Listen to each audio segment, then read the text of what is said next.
অন্তর্বর্তীকালীন সরকারের প্রায় দীর্ঘ 6 মাস তারা পার করেছে, কিন্তু পার করার পরে এখন পর্যন্ত বাংলাদেশের রাষ্ট্রীয় প্রতিষ্ঠানগুলোতে এখন পর্যন্ত স্থিতিশীল অবস্থা আসে না।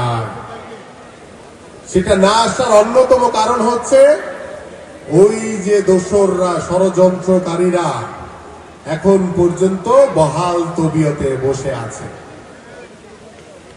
এই দোসরদের, এই ষড়যন্ত্রকারীদের যদি নির্মূল করা না যায় তাহলে কিন্তু বাংলাদেশের মানুষের উপরে ষড়যন্ত্র চলতেই থাকবে। কারণ তারা বাংলাদেশি হয়েও তারা ষড়যন্ত্রকারী, তারা দোসর। এই ষড়যন্ত্রকারীরা, এই দোসরদের বাংলাদেশে কোনো স্থান হতে পারে না। এই জন্য আপনাদের সকলকে সতর্ক থাকতে হবে, আপনাদের সকলকে ঐক্যবদ্ধ থাকতে হবে। কারণ এই ষড়যন্ত্র, এই দোসরদের মোকাবেলা করতে হলে আমাদেরকে ঐক্যবদ্ধভাবে এই ষড়যন্ত্রগুলো মোকাবেলা করতে হবে। এবং এই ষড়যন্ত্র বলেন, এই রাষ্ট্রীয় কাঠামো বলেন, এই ধ্বংসস্তূপ রাষ্ট্রীয় কাঠামো বলেন, সব কিছুর পরিপূর্ণ সংস্কার করা তখনই সম্ভব যখন বাংলাদেশে একটি অবাধ সুষ্ঠু নির্বাচন হবে। যে নির্বাচনের মাধ্যমে এদেশের সাধারণ মানুষ, এদেশের জনগণ, আপনারা সকলে ভোট দিয়ে বাংলাদেশে একটি জনগণের সরকার প্রতিষ্ঠা করবেন। সেই জনগণের সরকার একমাত্র পারে এই যে বিভিন্ন রাষ্ট্রীয় প্রতিষ্ঠানে বসে থাকা ষড়যন্ত্রকারী দোসরদের নির্মূল করে তাদেরকে আইনের আওতায় এনে তাদের বিচার করা এবং বাংলাদেশের যে ধ্বংসস্তূপ রাষ্ট্র কাঠামো, সেই রাষ্ট্র কাঠামো মেরামত করতে পারে এদেশের সেই নির্বাচিত জনগণের সরকার। তাহলেই বাংলাদেশে পরিপূর্ণভাবে গণতন্ত্র প্রতিষ্ঠিত হবে।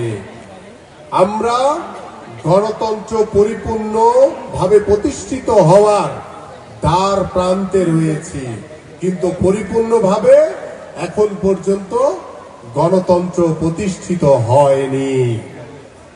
কখন প্রতিষ্ঠিত হবে? যখন এদেশের মানুষের নাগরিক অধিকার পরিপূর্ণভাবে আমরা আদায় করতে পারব।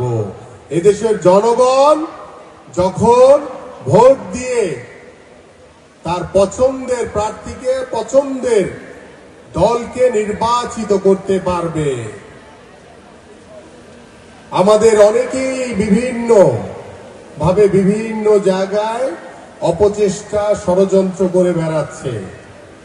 আমরা দেখতে পাচ্ছি এই অন্তর্বর্তীকালীন সরকারের একটি গোষ্ঠী, তারা সংস্কারের নামে জাতীয় সংসদ নির্বাচনকে পিছিয়ে দেওয়ার চেষ্টা করছে। এটা বাংলাদেশের মানুষ কোনোভাবেই মেনে নেবে না। কারণ গত 15 বছর ধরে বাংলাদেশের মানুষ ভোট দিতে পারে নাই।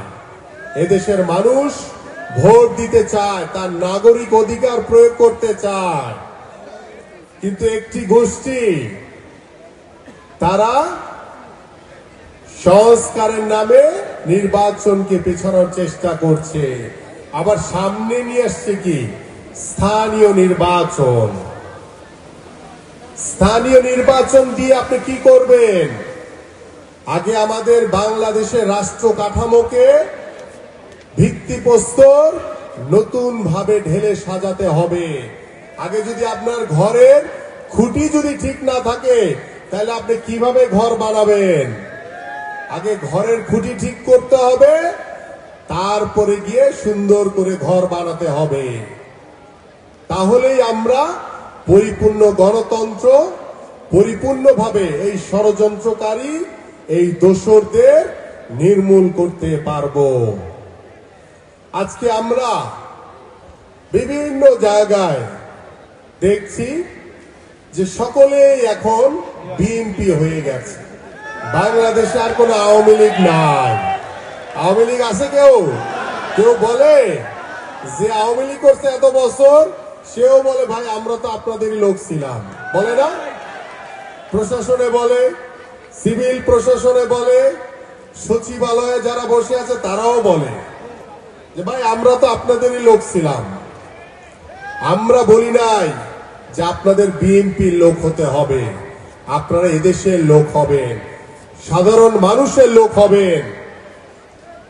কিন্তু ওই যে কতিপয় অসাধু ষড়যন্ত্রকারী দোসররা আজকে নতুন ভাবে বিএনপি সেজে নব্য বিএনপিতে পরিণত হয়েছে।